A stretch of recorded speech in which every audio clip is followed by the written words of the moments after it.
Sales analytics for cold calling, metrics that matter. Cold calling still works, but only if you measure it. Cold calling is still one of the fastest ways to create B2B pipeline, but in 2025, it's brutally unforgiving if you're operating on gut feel. When average dial-to-booked meeting performance is around 2.3%, smile and dial becomes an expensive strategy that hides problems instead of fixing them. The teams that win don't magically have better luck. They run cold calling like a measurable funnel and improve it every week. The data also makes one point clear. The cold calling is dead narrative is usually an execution issue, not a market reality. About 82% of buyers say they at least occasionally accept meetings when sellers proactively reach out, which means your job is to earn attention with relevance and timing. Analytics is how you find the gaps between your current results and what your market will actually respond to.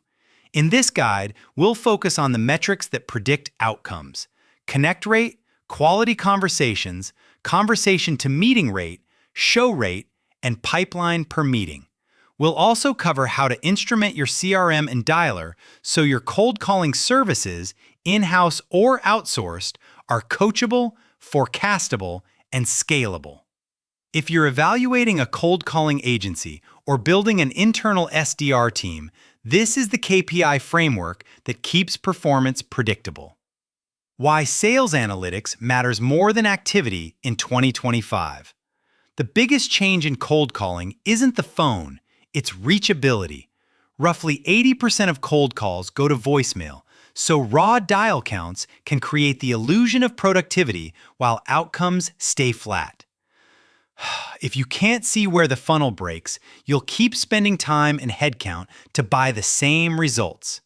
Modern SDR teams typically see cold call connect rates in the 3 to 10% range, and that swing is often driven by data quality, dialing tech, and calling windows, not by rep effort alone. That's why any serious sales development agency or outbound sales agency needs reporting that can segment performance by list source, persona, and time of day. Otherwise, you'll punish good reps working bad segments and reward bad behavior that just inflates activity. CFOs and revenue leaders also want proof: cost per held meeting, opportunity rate, and pipeline per meeting, not anecdotes about good conversations. The fastest way to tighten this is to treat cold calling like a mini revenue engine with leading indicators you can influence daily. When we run programs at SalesHive, we're not trying to do more calls, we're trying to improve the conversion math at every step. Build a true calling funnel with KPIs you can actually manage. A high-performing cold calling team doesn't manage a pile of activity, it manages a funnel. Dials, connects, quality conversations, meetings set, meetings held, opportunities, pipeline, and revenue. Each stage needs a clear definition so your CRM data is comparable across SDRs, campaigns, and time periods. Without that consistency, analytics turns into debates about what a connect means instead of decisions about what to fix. Volume still matters, but only as an input to a conversion system. Top quartile SDRs often land around 70 to 80 outbound calls and 140 to 170 total touches per day when the workflow is optimized and multi-channel is part of the cadence. The point isn't to chase a number, it's to know what volume you need based on your dial-to-meeting rate, then improve efficiency so you don't burn out your team. Start with a small KPI set that covers reach, quality, conversion, and business impact. Once those are stable, you can add deeper layers like objection tags, talk-to-listen ratios, and segment performance. The table below is a practical baseline we use to make cold calling metrics operational, not theoretical. Instrument your stack so every call becomes usable data. Most teams don't fail because they lack dashboards. They fail because the underlying data is messy. If a 2-second hang-up and a 5-minute discovery call both get logged as connected, you can't coach behavior or refine your playbook. The fix is simple. Tighten your dispositions so you can separate no answers, gatekeepers, short connects, and quality conversations in a consistent, auditable way. Next, segment performance by list source and persona from day one. Event leads, referrals, inbound hand raisers, and scraped lists will not behave the same, and your connect and conversion rates can easily vary by 2 to 3x across segments. If you're investing in sales outsourcing or evaluating an outsourced sales team, ask how they tag contacts and campaigns, because cost per held meeting is only meaningful when it's tied to the source that produced it. Finally, treat timing as a measurable lever, not folklore. Some B2B telemarketing datasets show calls made between 4 to 5 p.m. convert 71% better than late morning calling.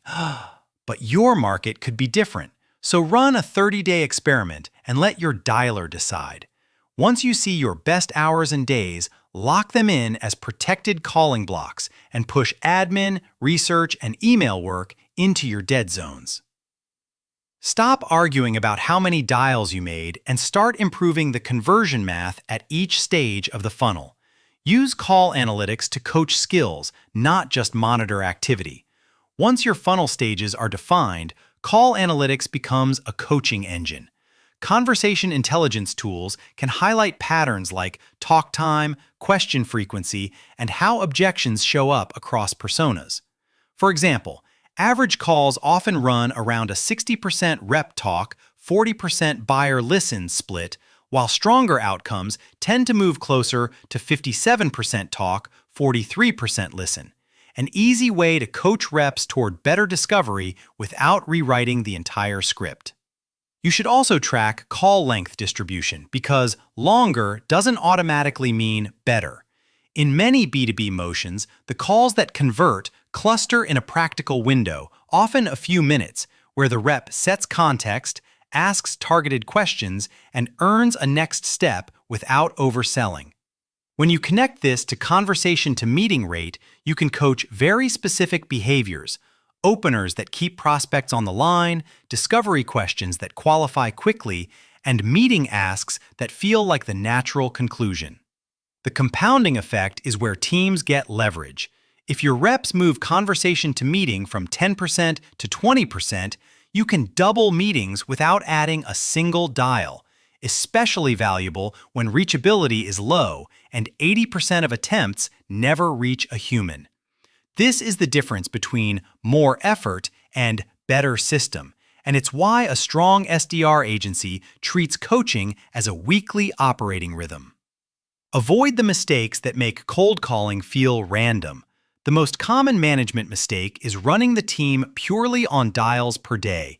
It encourages spammy behavior, shallow research, and burnout, while connect rate and meetings per dial stay stubbornly flat.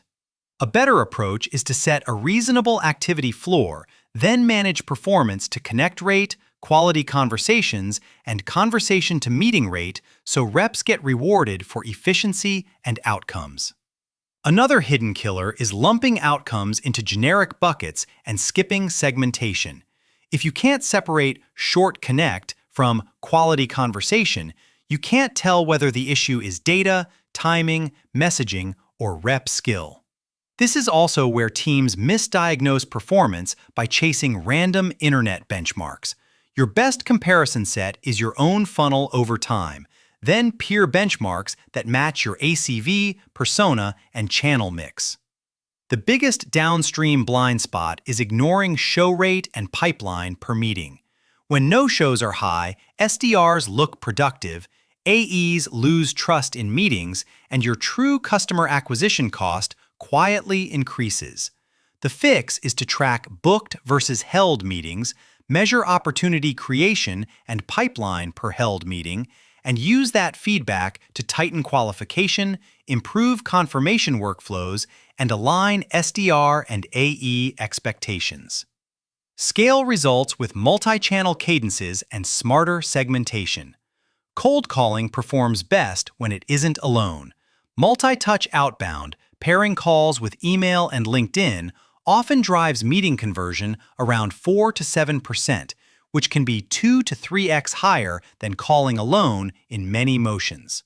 Practically, that means your cold calling team should collaborate with your cold email agency workflow or internal outbound email so prospects see your name before the phone rings. This is also where tooling and operations matter. If your data is solid and your process is compliant, parallel dialing and better routing can increase connects per hour, which matters when connect rates are single digits. Pair that with consistent list building services, clean persona tags, and disciplined calling windows, and you'll typically see meetings per rep rise without demanding unsustainable activity. Segmentation is the scaling cheat code.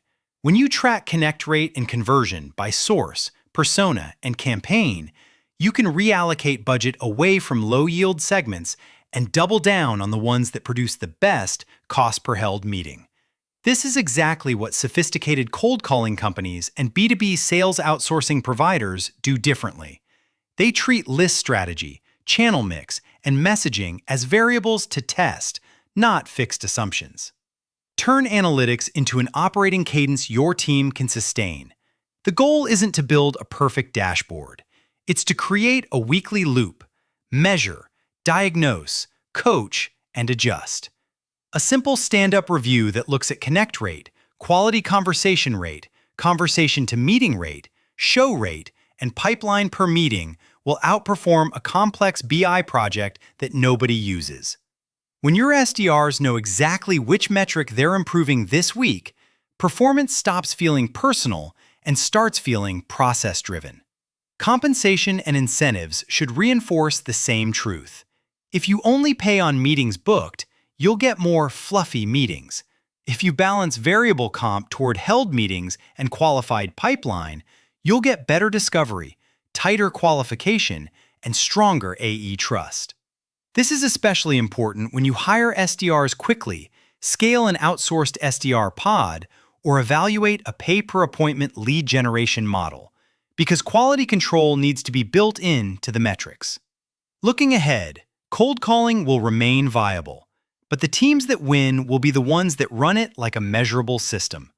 Whether you build in-house or work with a sales development agency like SalesHive, the selection criteria is the same. Clean data definitions, segmentation by source and persona, coaching tied to call analytics, and reporting that connects activity to pipeline. If you want to explore how we approach this at SalesHive, including the platform and process behind saleshive.com, use this article as your checklist when comparing any cold calling agency, B2B sales agency, or sales outsourcing partner.